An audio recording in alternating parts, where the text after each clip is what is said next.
And we are live. Welcome to the broadcast. So, listen, I wanted to talk today about the death of game, if you like, but more specifically than that, I kind of wanted to touch on this issue of looks, money, and status because this argument has been banging on for years now, and it's all a load of nonsense, as we'll get into as we go into this broadcast. But the looks, money, status thing has been talked about a lot on various different sides of the divide recently. And I think it's worth us addressing that in some detail. So I'm going to talk a little bit about that. Hi, Nicholas. How are you? Thanks for tuning in, man.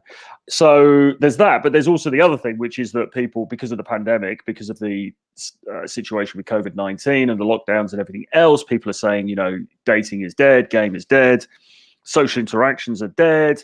You're never going to be able to approach somebody in the daytime ever again. It's all, we might as well all give up and go and live in a mud hut somewhere or something like that. The exception to that, of course, is that there are people obviously doing stuff on online games. So obviously the guys in the pandemic pickup class are going all guns with their online stuff, and that, by all accounts, is going really well. So obviously there is online dating, but currently we're in a situation where across the world, a lot of us are in this lockdown situation. We can't go out, we can't meet up with anybody, etc., etc. And even if you get hits on your online profile, is that person that you've matched with actually going to want to come up and meet with you in real life? Now, to all accounts, my understanding is that's definitely happening. There's definitely action out there happening on the dating scene. But clearly there are guys who are, who watch this kind of content and they're sitting there thinking, God, this is just it. This is just it. Everything's been ruined forever. Okay. So let's deal with them one by one. The first thing, right, is the pandemic. Now, the pandemic and the resulting lockdown. Okay. Is this going to result in an end in the death of game? Is this it now for all eternity because of what's happened with this pandemic? Well, no, I don't believe that it is, because look, as I've said continually throughout this whole unfortunate episode, sorry, some iced coffee here. So it's an Americano with a dash of milk. I tend to have a little bit of milk in the afternoon. In the mornings, full on black. As we get into the afternoon, I might put a little dash of milk in just to soften it up a little bit. So yeah, as I've been saying since the very beginning of this whole debacle, you're not going to be in a situation where you've completely suppressed human nature. You're not going to be in a situation where the desire to meet up and to have fun and to socialize and to date and to have sex and all of these things, it's not going to be completely eradicated from the human race in a couple of months. It's just not going to happen. Okay.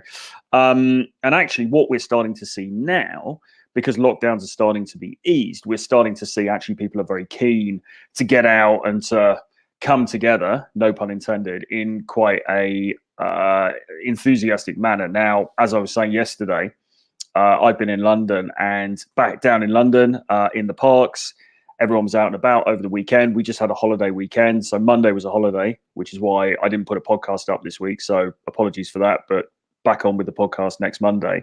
So, everyone was out and about. We were out in one of the parks. There was a lot of action going on. There were a lot of people out, a lot of people scantily clad. There were big groups there. I mean, the law, I think, at the moment says that you can meet up with people outside who aren't in your household, but only one at a time, and you're supposed to keep a distance and everything. I mean, the truth is that just wasn't happening, right? I mean, people were just kind of meeting up. There were big groups of people. They were all messing around, having a good time. And yeah, whether or not they were from the same households is, I don't know, but I sincerely doubt it. So, I mean, look, the reality of what's happening out there is that people are getting out and mingling. And they are not actually that afraid of the illness. They're not that afraid of the virus. I think, and this has been my sense of this all along, really. I think there are certain segments of society who are very afraid specifically of getting the actual virus itself. And I think that tends to be the somewhat older generation, for obvious reasons, because they are more at risk. They are more vulnerable to this thing, right? I think the younger generation, which is probably going to be the target market for most people watching this in terms of their dating and everything. I think, to be honest, most people are, not that bothered about whether they get it or not. I think I think I speak for most people to say, I don't particularly want to get corona, right? I mean, I don't particularly want to be ill. I don't particularly want to be bedridden. I don't particularly want to get these symptoms. I think it's possible that I've had it already. I think I may have had it earlier in the year, and I think my girlfriend was saying, she may also have had it. So I think there's a good chance that's already happened, right? I don't particularly want to get it. I'm not going to go out and court it. I'm not going to go out and lick the shelves like that dude did in that in one of those videos that got released on Instagram earlier on in the thing. I mean, I'm not going to go out, but at the same time, my bigger worry is not really, has never been about actually getting it. It's been about logistics. It's been about like, oh shit, they've closed the entire world down. What's that going to do to my business? Oh shit, I kind of would have liked to have done a bit of traveling, even just around this country, let alone anywhere else.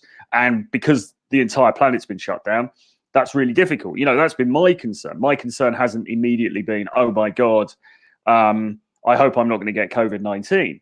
But that has been the mindset of other people in my family, particularly like older members of my family who are like, they are really, really worried about getting the illness and they don't want to go out.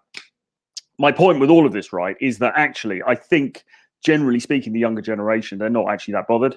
And I think they're out and about. And I'm not even younger generation myself, right? I'm in my 40s. So, I don't necessarily count myself amongst that, but I certainly think people younger than me, going into millennials and then Zoomers, don't really care. They're not scared about getting it. They are probably concerned about the economy. They're probably concerned about not being able to see friends and family and all that stuff. They're probably concerned with, well, am I going to get a holiday this year?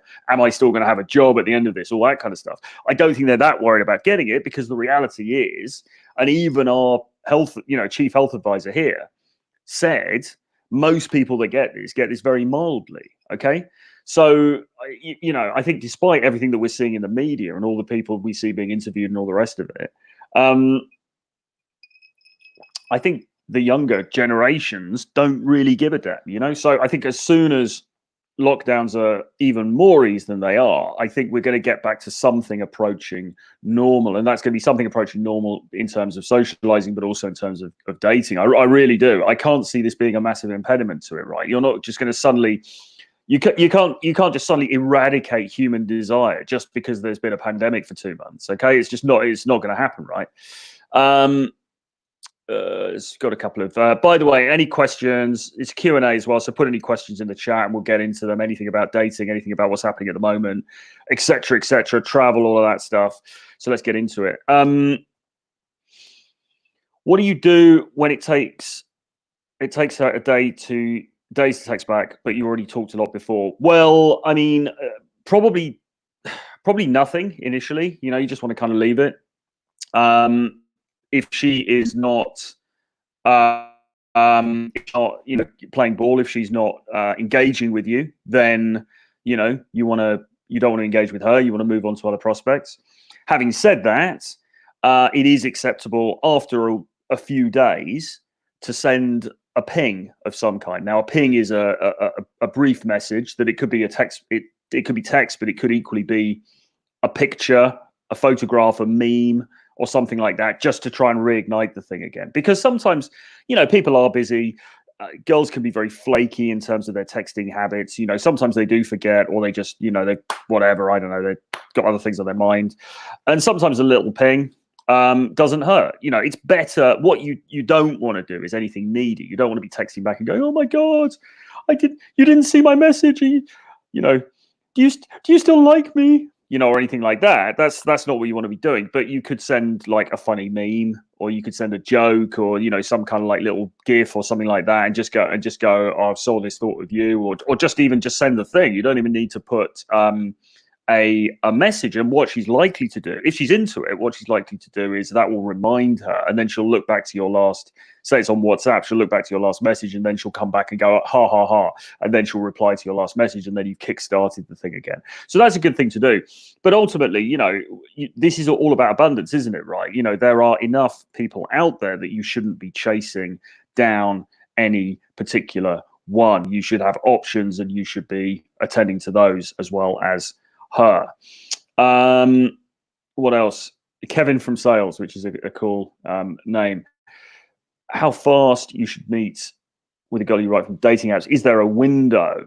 I feel if I wait too long, I get flakes. I think that is absolutely true. I think that you need to be, with all of these things, speed is of the essence, right? Because the market is very fast moving. And in any marketplace where demand is high, goods don't stay on the shelves for very long. So you want to go in there and make your purchase, get the deal done as quickly as you possibly can. And yeah, I think that's absolutely true. I think, and also as well, I mean, I think everybody, as far as dating apps is concerned, I think everybody gets fed up with sitting around having long drawn out conversations on dating apps for ages.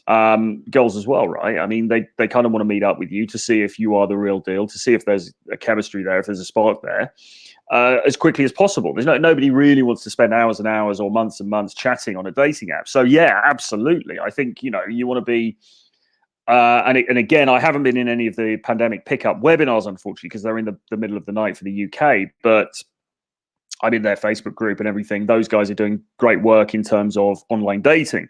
My personal take on it is that you need to move as quickly as possible. So, you get your match, you start chatting. There's some sort of, she hooks, there's some sort of interest there. You then want to take it to WhatsApp or take it to SMS, and then you want to pitch a date as quickly as possible and move on from there. You don't want to be messing around because there's so many other options on there for her that you run the risk of just basically being forgotten about, or her thinking that you lack balls or you lack interest or something like that. It's none of it's good. None of it's good. Brad, hey Brad, how's it going? You all right? 3 countries, 20 cities since January. Whereabouts have you been? Are you in the States, or what other countries have you been to?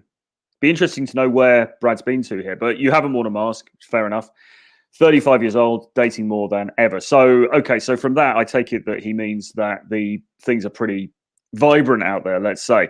The whole mask thing, I don't wear a mask, generally speaking. I've got a couple of them. I've got a couple of them mainly because at some point they might make it mandatory here in London to be on public transport, and you have to have a mask. And if that happens, then obviously, you're going to have to, you're just going to have to wear it, as it were. I think in Berlin also, they've made it mandatory on public transport. So I've got a couple of them. I tried to get a couple of nice black, kind of cool looking ones, but I'm not walking around wearing it because they're not very comfortable. It's a bit too hot. And the evidence seems to show that they don't really help you that much. They potentially help other people, apparently, because if you cough all over the place and you've got it, then it kind of prevents other people from getting it. But yeah, I mean, I've seen dudes that I respect and I get on very, very well with, and I've seen pictures of them on Instagram, and they're at the gym and they're wearing their masks, and that's fair enough because the gym's telling them to do it. So I'm not like one of these purists who's like, I want, masks are beta and you should never wear a mask. I mean, if you're asked to wear a mask, sure, wear one, whatever, right? But I'm certainly not going around wearing one the whole time, as I've seen other people doing. Yeah, so JD's come in. Hey, JD. And he said, with e-dating, speed is essential. Her inbox is filled with easy to order dig. Yes, exactly. So, you want to take action fast. Also, as well, you want to present yourself as a guy who knows what he wants, who takes action quickly, and who just gets the hell on with it. So, that it's only in your advantage to proceed and move things on quickly. And if it appears that she does move things on relatively quickly, then you're probably looking at a case of low interest, right? And that's another reason to move on, because if she's not that interested, then you need to move on to somebody who is. Is this Daniel Craig? Absolutely it is. Hey, John, good to see you, man. Right. Real Talk says, talk about online game. I make them invest, push, pull. They send several messages again. But when a girl takes time, days to respond, it's also known as a shit test. Do I cut her off or ghost her or let her know? Well, like I said, really, I would, I wouldn't let her know, because that suggests you're confronting her about it. And I think that's a bad move. I think that potentially looks a bit butthurt, and you want to avoid that, obviously, at all costs. Is it a shit test? Well, it might be. Or it might be that she's found some, entertainment, let's say, elsewhere. Neither is great. I mean, if it's a shit test, the best thing you can do is nothing. Effectively, the best thing you can do is to be unconcerned. And if it isn't a shit test, and if she is messing around or she's found someone else to play with elsewhere, then the best thing for you to do is nothing, because you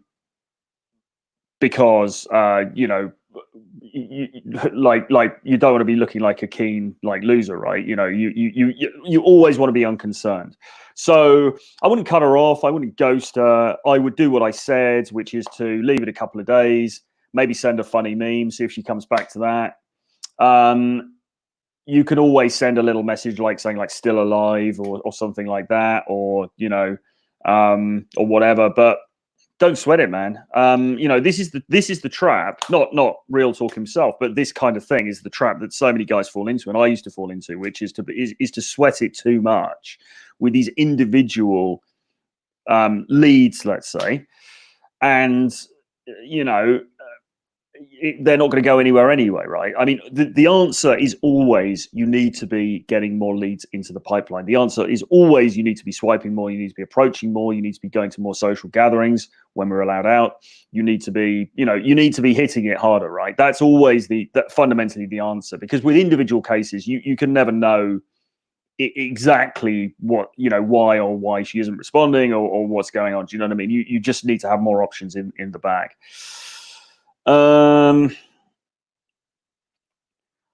right, this is an interesting one. Your LTR looks much younger than you. What difference in approaching younger and older chicks? All right, well, that's an interesting one. So yeah, I mean, she is in her 20s. So yeah, she is significantly younger. But we get on great, and it's never really been an issue. I mean, I think this is a really big subject, okay, and we should probably do a whole show on this at some point. What is the difference? Well, if you look at Rational Male by Rollo Tomassi, he talks about the different stages that women go through in their lives, and they are very different. So you get the girl who's between 18 and 23 or 24, who's in that sort of party time. Then you get going into their sort of mid to late 20s, going into what he calls the epiphany phase, I suppose, which is where they start to think more about settling down and family and all of those things. And then beyond that, you get the after about 30, it starts to become more acute, that desire, and so on and so forth. So you can have a look at that. You can see what he wrote about that there.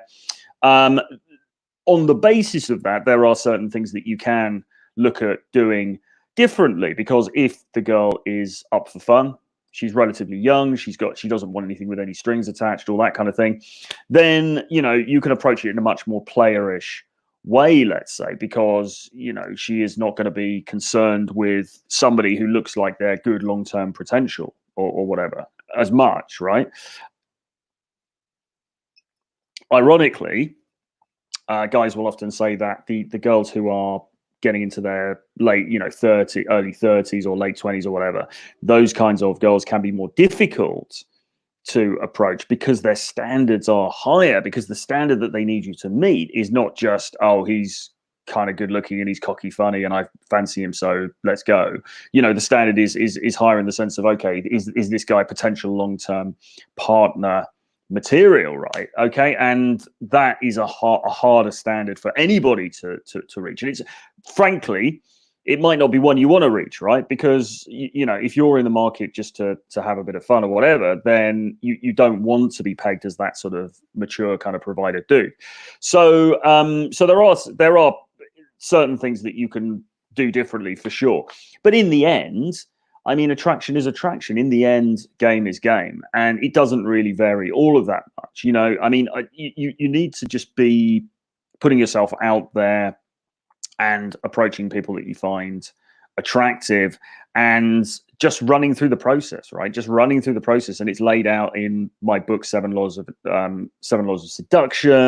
We made videos about it. If you look at the London day game model, that's a really good model for the the steps that you need to run through, if you like. You're just running that model in each case, maybe tweaking it ever so slightly, and then going for the close, pushing things on to the next level. And if she is up for that, then great. And if she isn't, that's fine too.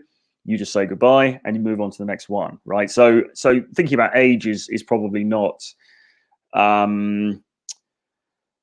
it's probably not something you need to worry about too much. Okay, that tends to sort itself out, I think, just naturally. If you're doing a lot of approaching, you should be fine. What's people saying here? So Brad, he's based in the USA, but he's been to Panama, Bahamas, Costa Rica. No mask here gives a rakish impression. Fun, hints of danger. It's like, yeah, I don't fear the Rona. I'm a Rona renegade. I'm not afraid of the disease. I get what you're saying with that. I do get it. Like I say, I mean, I don't wear one as a matter of course, except for that one with the skull thing on it, which I got as a joke, and I had a picture on Instagram, which is quite funny because it looks properly like, the word we use here is chav. It looks properly like ghetto. It's like the kind of, I look really dodgy. And I went jogging in it a couple of times. I went running in it a couple of times. It's one of those things that you pull it. It's like a tube, and you pull it down over your head, and it comes up right here. It's got like a skull, and I went running a couple of times with it, not because of Corona particularly, but because it was really cold, like about 6 weeks ago or something like that. And I was getting some like ridiculous looks from passers-by because I just looked like a criminal. It looked so threatening, and also you're wearing like a tracksuit or something as well. So that was quite funny. But yeah, the medical type ones I haven't really been wearing, to be honest. What else are we saying here? Somebody asking John about Forex. And he says long term is key. Okay, right. So real talk again. I feel like with online game, if you can call her FaceTime, you can build a great connection over the phone without seeing them. Yes, and this is something that Myron really recommends, and probably John as well, but certainly Myron recommends in Pandemic Pickup to get on and do a FaceTime. And I think it's a good idea, right? I mean, the thing you can do as well, actually, before that, is you can do voice messages, and voice messages are really, really powerful. Okay, you can leave a little voice message instead of writing a text message, or instead of sending a picture or a GIF.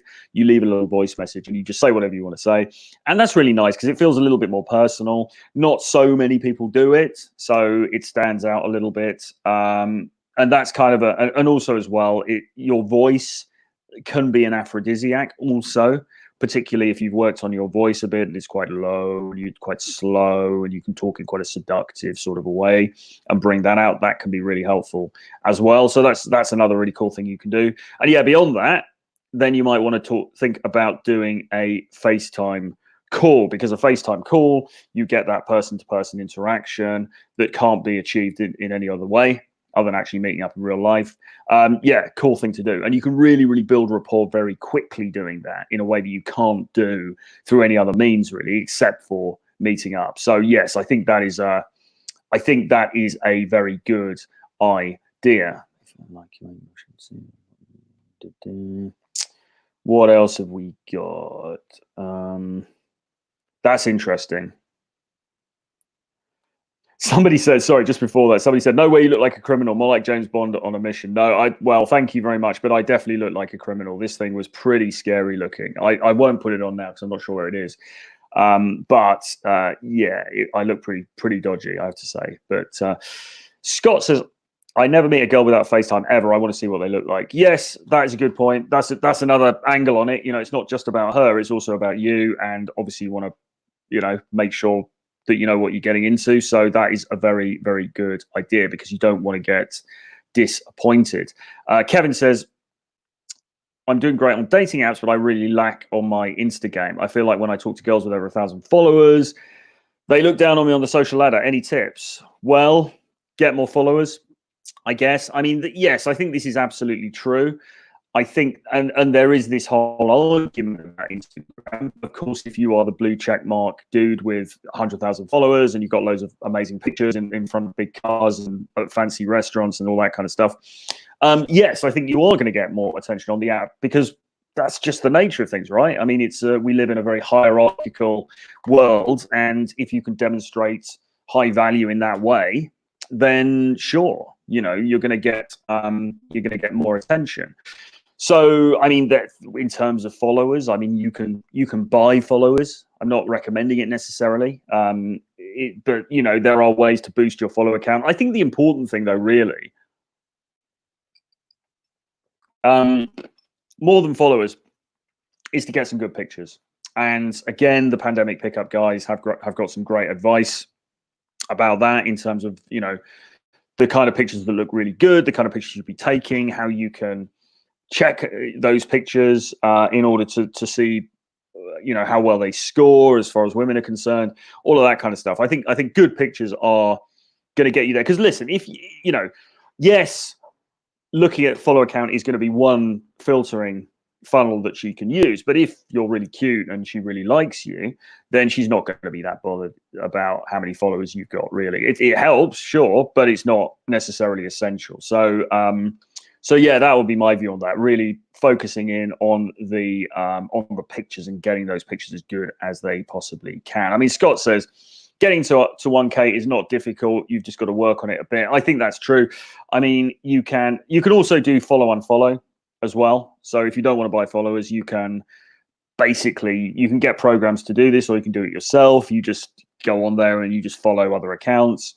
And then if they follow you back, then all good. If they don't, then you unfollow them, etc., etc. That helps to build things up a little bit. Use of hashtags as well is important. There are apps that you can get to. I've got one actually, which I think is called Hashtagger, which you can use to generate 30 hashtags, which is the maximum that you can use for any one post. So you can do that.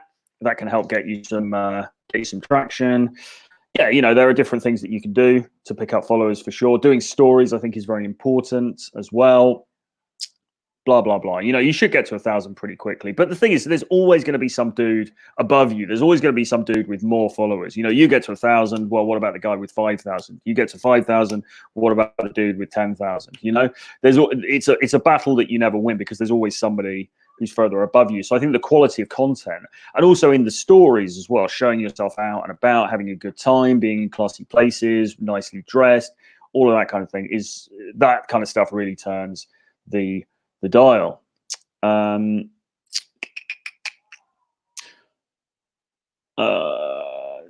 So Trin from Dallas, hey man, how are you? How's Dallas at the moment? Are you guys open yet, or are you still locked down?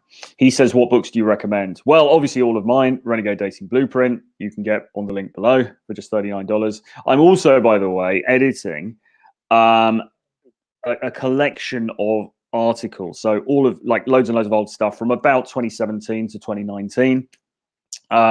It's looking like it's a bit of a beast at the moment. It's about 150,000 words worth of material right now, and there's going to be more. It's going to be about 200,000, well, 180,000 words worth of material, which is pretty massive. I mean, in terms of that's probably at least 800 pages for a regular paperback book. I'm guessing it's around that. So so yeah, there's a lot of material there which I'm going to put out.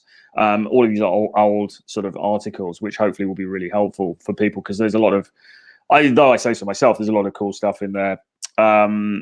So yeah, I'm working on that at the moment. That's going to come out quite soon. It's going to be relatively affordable compared to like the course or something, because it's just, you know, it's all text-based stuff.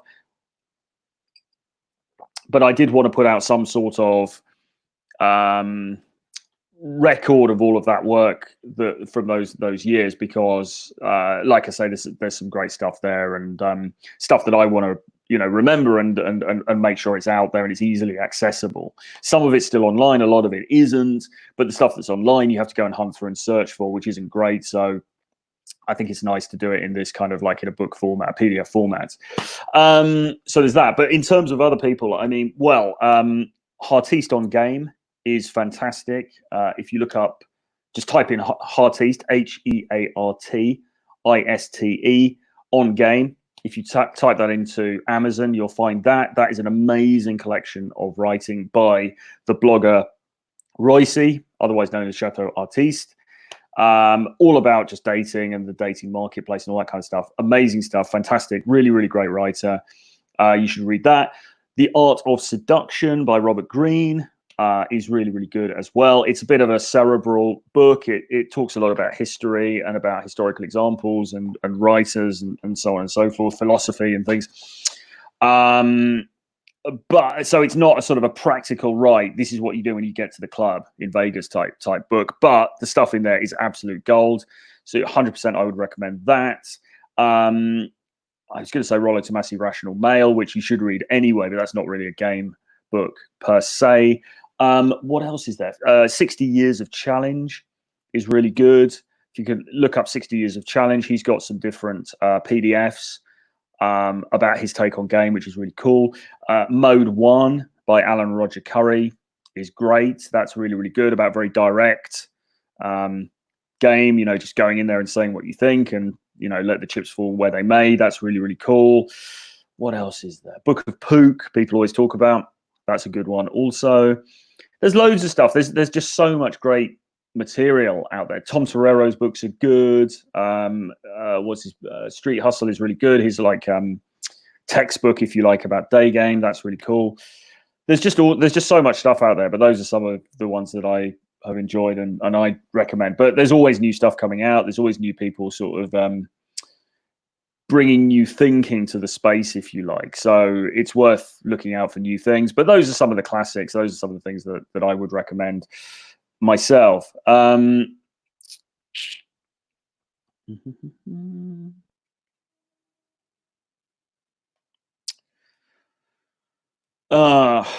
do you do when she gives you the ultimatum of an LTR, but you want to come across a player, but she doesn't settle? She wants to go for your phone and make sure you have no options. Do you mean that you don't want to settle, but she does? Or that you do want to settle? Because you're saying she doesn't want to settle? Well, anyway, I think going through the phone is a bad thing. I think you can't allow that to happen. You don't want that to happen. That's not good frame. So yeah, you know, you certainly want to avoid that. But if you could just clarify the question a little bit, because I'm not sure quite what you mean. Is this referring to Hit Real Talk's question? Is this an ego thing? The player doesn't want to settle down and never have a medium to long term relationship? Well, everyone's different, aren't they?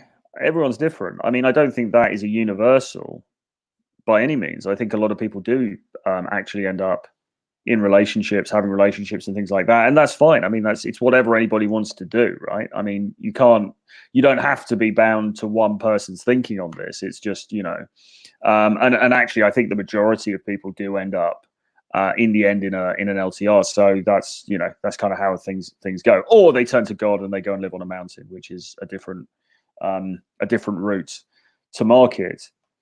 And then Andrew says, well, actually, that is interesting because actually, in the daytime, it can sometimes be better to approach two rather than one, because I think it does make it a little bit more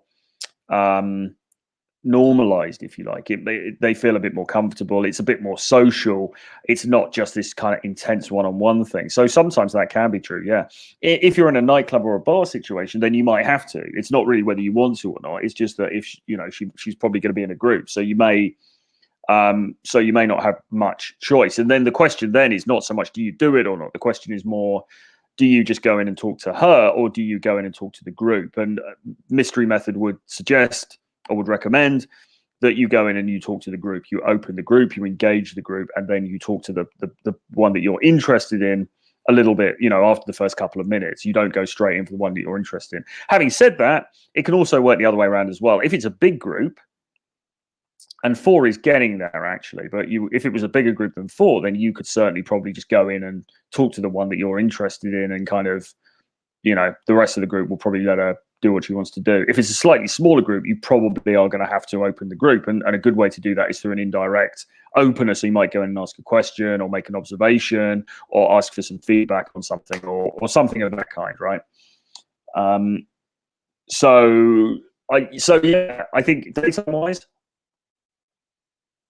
they can respond positively. It can be good. I think nighttime, it's kind of down to more what you have to do rather than perhaps what you're most comfortable doing.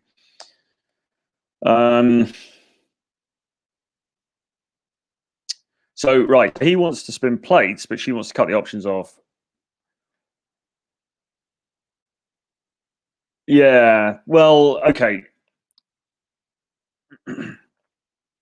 I guess it depends what you want, really, because I mean, the obvious question to that might be, well, if she wants something different, then why don't you stop seeing her, right? Because if she, she, this problem that he's talking about here is the problem that everybody faces finally in the end, because there's always a conflict. There isn't a conflict of interest if it's your childhood sweetheart and you've always wanted to settle down, and that's just the way things are going to go. But in the kind of situation he's talking about, there always ends up being a conflict of interest, because one of the parties is always going to want to formalize things in a way that the other doesn't. And at that point, in the end, you can keep things spinning for a while, but your days are numbered, really, because there's no way that both of you can accommodate your goal, if you like. Somebody's gonna have to give. Somebody's gonna have to give up on what they want for the thing to continue, and that's probably not going to happen. So in the end, you're gonna have to go your separate ways, and it really just depends on how quickly or slowly that's going to happen, basically. But yeah, you're right. I mean, it does happen a lot, because they say in life nothing comes for free, and you can have a bit of fun for a few months and it kind of comes for free, but in the end, she's going to have her agenda, you're going to have your agenda, and the big question about compatibility is, do those things align? And if they don't align, then what are you going to do about it? And in the end, usually that means a parting of the ways.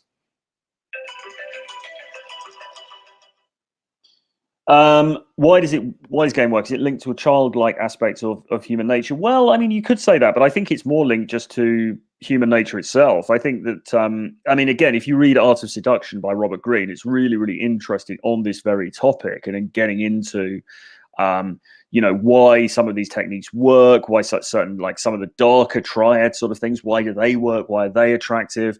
And he goes really deep into it. It's really, really interesting. And I think it's just human nature. I mean, I think a lot of it comes down to the fact that we want what we can't have, or we want what we can't easily have. And so if you are too easy, and this probably goes for women as well as men, if you are seen to be too easy, if you are easy to work out, if you're a pushover, if you're an open book, that doesn't tend to serve you very well. If you are a little bit more mysterious, if you are somebody who's a little bit harder to work out, and so on, then you're probably going to do better. So I think it's down to, and I think that is common to both genders, really. But I suppose the difference is that men tend to have lower standards and will just sort of kind of let things ride, and women won't, because they have more of an agenda. They have more of, sperm is cheap, eggs are expensive, right? So yeah, so the issues with game comes with, it's a question of sort of persuading the female, because she is the gatekeeper to sex, for obvious reasons, really, because she needs to make sure that her investment in a partner is the correct one. An online date asked me to meet her families, since she's never gone out with an interracial guy. Is it really a bad idea to do so, or is it common sense for comfort? Well, have you been out already? Have you been on a date already, or is this like as the first date? I wouldn't be too keen to do that as the first date, to be honest. As Nicholas says, meeting the family on the first date, you're not getting laid. Yes, exactly. If it's first date you're talking about, then no, I wouldn't do it, because you never want to you never want to meet up with anybody else on that date anyway. You don't even want to meet up with her friends. You want to meet her one-on-one, because you've got to sit there in front of her, and you've got to make chemistry happen, or you've got to see if there's chemistry there, but you are leading this, you've got to make that chemistry happen. You don't want other people around sticking their oar in and interfering and complicating things, right? It's not going to be a good situation. So I wouldn't do that. Thanks, man. I appreciate that. That's really awesome. Thank you, sir. Meeting the family is beta. Yeah, I think so. I mean, further down the line, if if it's getting, you want to make it serious and everything, sure. But I think at this stage, absolutely, that's not something you want to do. You want to just move on to the next one. What I wanted to say, anyway, because I'm going to have to call this slightly early today because I've got to make a call in a minute. But what I wanted to say was about this looks, money, status thing. And this whole argument's raged forever about, is it about game or is it about looks, money, status? And you've got all the black pill guys on the one hand going, yeah, man, it's only looks, money, and status. And, if you haven't got those, then, you're gonna die. Or you might as well give up. So you got those guys. And then you've actually got some other guys who do have the looks, the money, and the status, who will also say, well, it's only looks, money, and status. But the good news is that you can get looks, money, and status if you just do X, Y, and Z, if you just do these things. My sense of this is the whole argument is sort of redundant because yes, of course, looks, money, and status make a difference. I mean, that it shouldn't be any surprise to anybody. I mean, if you're a good-looking, famous movie star with a lot of money, then yes, you are going to get both access and you're going to get natural arousal in terms of the women that you're targeting. I mean, I don't think that there can be any doubt about those things. I think that's just the way it is. Okay, the issue where this becomes an issue is when content creators or when dating coaches are offering products or offering training to people, and then the person has to think, well, what do I really want to learn and who do I want to learn from? And the black pill, what the black pill guy does is he says it's just looks, money, and status. And I don't have those things, so I'm going to sit this one out, except I'm going to be typing on people's comments the whole time, calling them idiots because they're still trying to engage with the sexual marketplace. And actually, because it's all about those things, if you don't have those things, then you may as well not bother. That's one route that you can take. It's not the route that I recommend. But for the guy who sort of is not quite that pessimistic, but he's a bit like, well, then those guys are prey to other men who will say to them, well, listen, what you need to do is you need to build looks, money, and status, because when you do that, then you will get what you want. Only then will you get the access. And yes, that might be true, perhaps. But the first thing to say is that realistically, are you going to build the looks, money, and the status that those people have, or are you just going to be you and you're not quite going to, and it's going to take you 5 to 10 years or 15 years, 20 years to get up to that level? And if that's the case, then that is not a very efficient answer to the dating conundrum. The other thing to say is that gain, that is to say an understanding of human psychology and how to manipulate that or how to leverage that in order to get the kinds of results that you want, absolutely does work. Is it improved if you have the looks, money, and status? Yeah, sure. But it can also work in itself. So the essence of game was always, it wasn't to say, when the early guys were talking about game, they were saying, well, look at these rock stars who are getting loads and loads of attention and they're getting loads and loads of access. How is it possible to be like that, but just to be a regular guy? What they weren't saying was, how do you become that dude? How do you become the rock star? We'll spend like 10 years learning guitar and then play a load of gigs and then do X, Y, and Z. And then you might become like that. If you're lucky, you might become like that dude. That was never what people were saying. The essence of game is to learn the psychological truths and then to understand the dynamics socially and then to leverage those in your interests. Okay. And that saves you all of that time. Becoming the multi-millionaire guitar player, getting the yacht, having the bloody, mooring in Monaco or whatever it is. You don't have to do all of that stuff because you can still have this amazing dating life and you can still have this amazing social life without doing any of that stuff. And that was what the essence of game was always about. So for me personally, I'm always I try to stay away as much as I can from the looks, money, status argument, because I just think it's futile. Because if you haven't got those things, well, what are you going to do? Are you going to think, well, I'll just lay down and die in my garage? Or do you think, well, I'm going to have to now work on myself for 15 years in order to get those things so that I'm in with the running? You can do that. And it's good. You should do that. It's good to do that. It's good to work on yourself, right? But you shouldn't be doing that because you want to get better dating results, because you don't need to do that. What you need to do is learn game, because that way you can leverage psychology, and that just cuts out all of the 15, 25 year plan to become, you know, the rock star in order to potentially get some more access. As Mr. Russell says, game makes your whole life smoother. Car salesmen, employers, employees, grandma, girls, everyone you meet, 100%, 100%, absolutely. Real talk. I changed my job role to accountant and put a pickup of my brother's car, and now I get matches.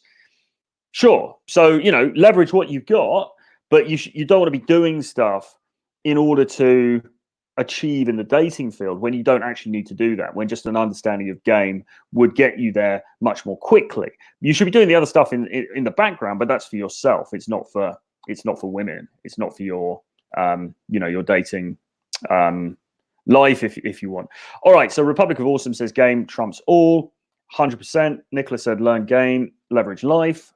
Absolutely. And that's the other thing, right, as well. He's absolutely right. If you learn this stuff, then it can help you with the rest of your life, which is your business life, you know, your career, your networking, and all those kinds of things. So yeah, absolutely. It all starts from game, and then the other stuff is nice to have, icing on the cake, if you like. Anyway, listen, I've got to leave it there for now. Do grab Renegade Dating Blueprint, which is my collection of 11 books about all of this stuff. You can get it on the link below. My membership area is open for business. Again, the link is below. You get a free, well, not free because it's a part of the membership site, but you get an exclusive video every week. You get access to me. You get a monthly and potentially more than monthly Zoom webinar as well. So there's loads and loads of stuff going on in there. Link is below. And that's it, really. I'll be back tomorrow, and we might talk a bit more about this stuff because it's kind of interesting. And I'll leave it there for now. Bye-bye.